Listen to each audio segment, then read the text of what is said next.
Where to begin?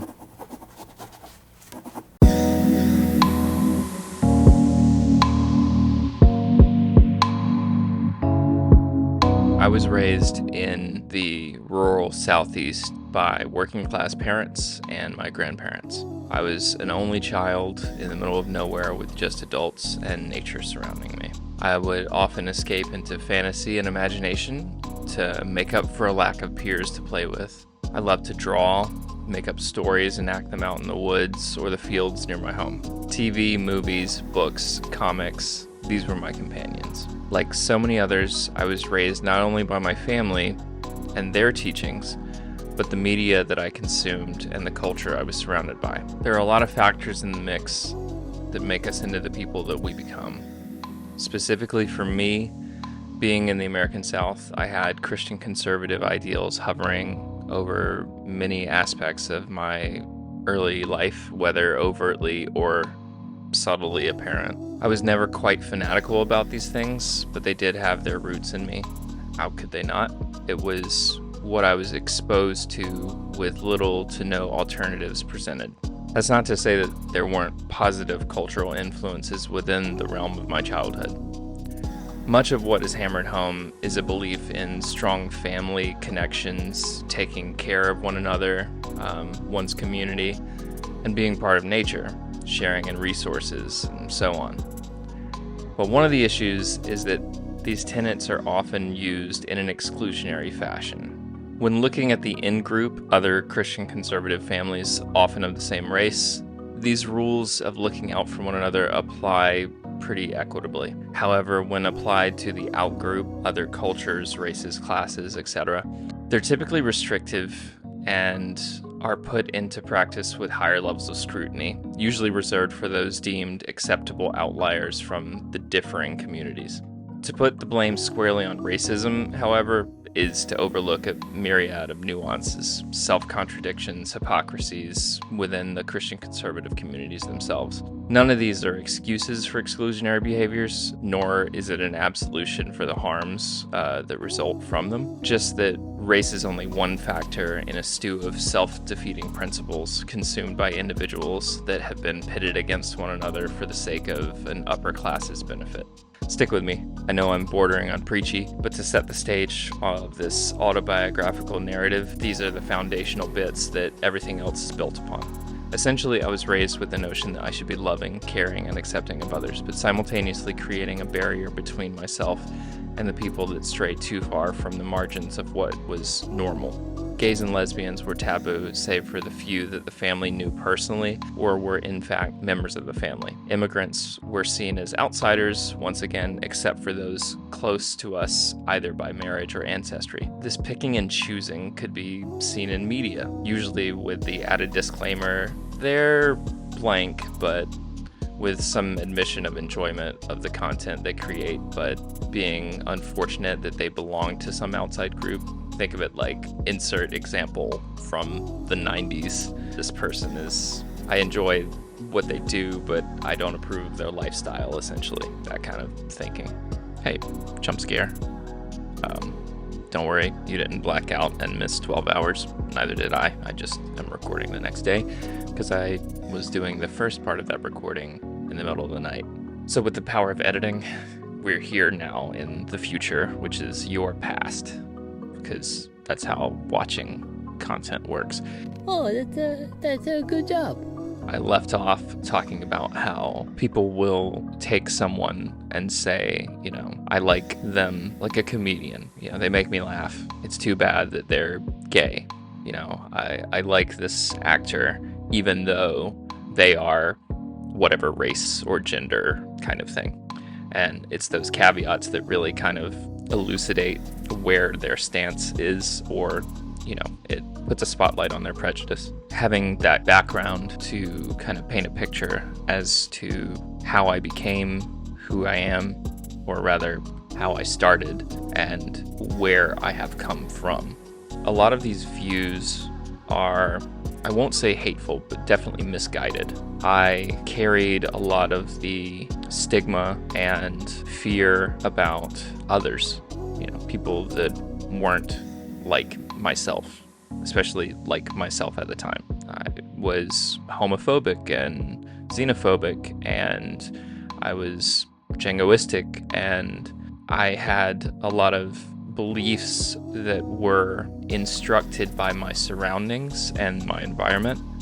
Growing up just a white guy in the Southeast, you pick up a lot of the talking points from your elders, maybe even some of your peers once you start to have those discussions, get a little bit older. So in school, you have a blending of different backgrounds and personalities, but at that time, a lot of us are just parroting what we've heard from our families or, again, pop culture. So if you're only exposed to a particular branch of said culture, you are only going to have that experience to bring with you. And unfortunately, a lot of people kind of stop their growth there and stagnate rather than opening up to more and other ways of being. Because the thing about being a person is there are billions of us, and there are billions of ways to be a person. And we each carry some of the past with us, and we have an amalgamation that then becomes our own self through our lived experiences. But again, there are people who simply stop. They don't take the time to be introspective, to understand. And frankly, I'm one of those people, or I was one of those people. Let's go back to the only child thing, right? I was the only child, and it was nothing but adults, close family members, aunts, uncles, things like that around me. And I lived about half an hour away from the nearest kid that I could play with. And I really didn't see other kids except for in school. So I had a lot of anxiety in retrospect, but at the time I didn't see it as such. It was just this compulsion to not necessarily fit in, but to be accepted. Well, that's the same as fitting in. So this compulsion to be what I thought others wanted or needed from me, I would tend to put on a performance for whoever I was addressing at the time, or if it was multiple people, I would juggle several performances to give each of them the experience I thought that they wanted. It's been a challenge. And obviously this is, my own anxiety manifesting into this coping strategy of, okay, well, I'll be funny for this person, I'll be studious for this person, I'll be whatever. I'll be a chameleon, I'll fit in, I'll keep quiet for these people, I'm more energetic for these. And I know these are things that all of us do to some degree, but honestly, for the first part of my life until my probably mid-20s, I really didn't have a sense of true self. I was this amorphous being that I had all of these traits that I could jump into and all of these characteristics that I could use, but I tended to, again, default to what I thought people wanted from me.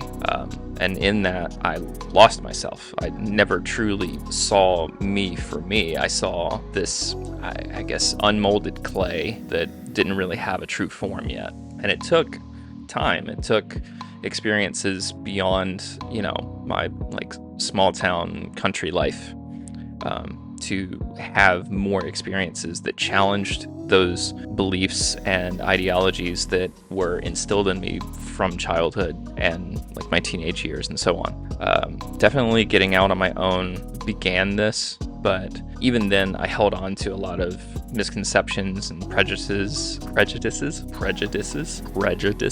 And what I would do a lot of the time was, lean into whatever the popular consensus was, or what I thought the popular consensus was, at least from the crowd I was with, not necessarily in a global way, but in a more immediate way. And yeah, without going too far into things, I had a lot of trauma. I had a lot of experiences in my teenage years and early 20s that caused me to kind of self-destruct and to basically hit rock bottom. And at a point, I was finally given an opportunity to seek therapy, and in doing so, I was able to figure out who I was more so than trying to perform who I was. Basically, the best way I can describe it is my therapist told me that all of those things that I had been doing were useful. It was just unorganized, and to think of it as a toolbox. And each of those skills, each of those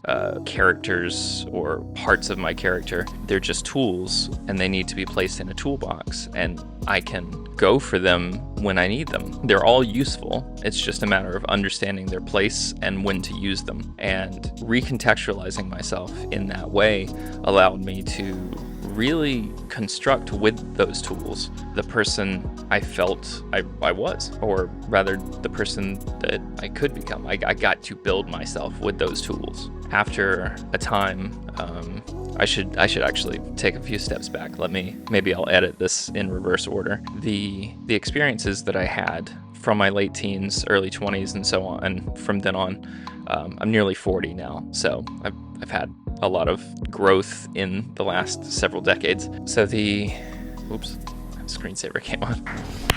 It's brilliant. Bravo!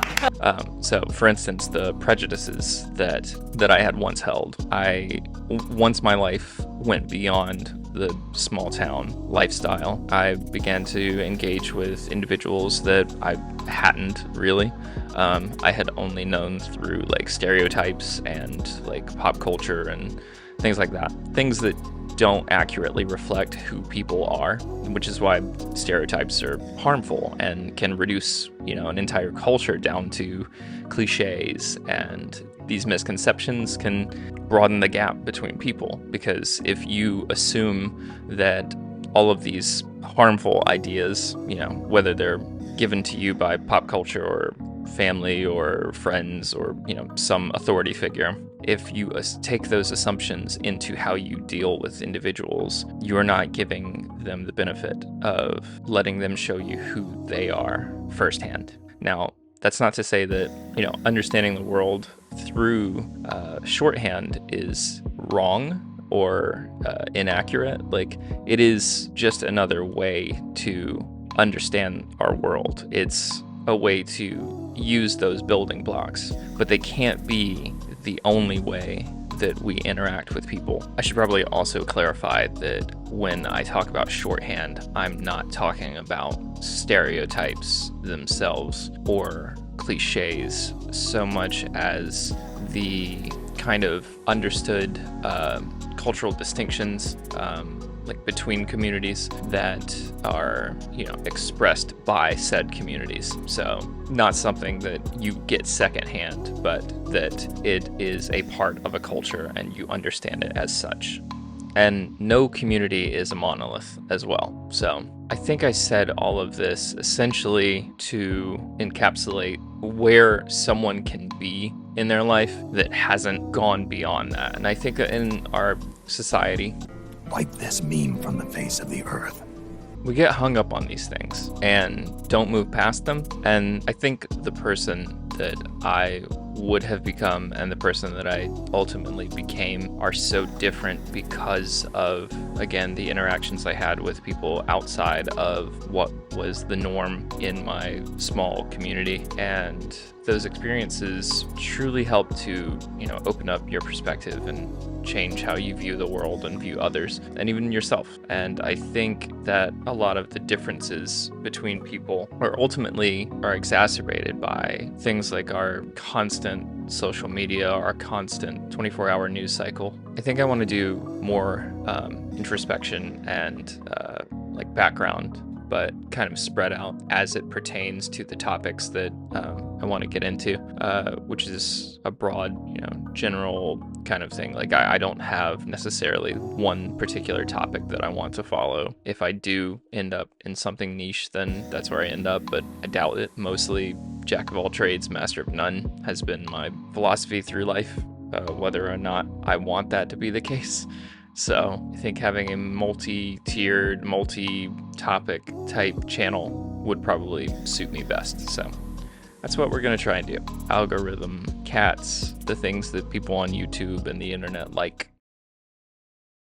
I definitely got a little more sidetracked once I went off script, but I wanted to experiment with maybe a more conversational bit towards the end there. And I have a tendency to ramble big time.